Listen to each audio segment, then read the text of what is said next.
दाल भातमा दाल कुन स्रोतको प्रोटिन हो?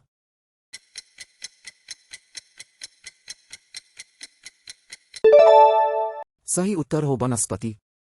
सबैभन्दा धेरै प्रयोग हुने मसला कुन हो?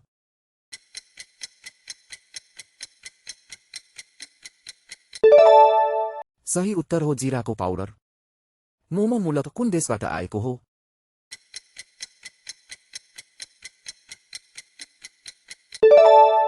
सही उत्तर हो तिब्बत। ढिँडो बनाउन के चाहिन्छ?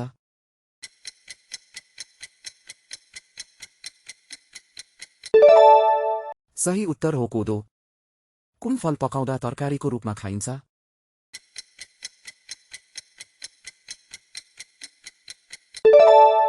सही उत्तर हो टमाटर।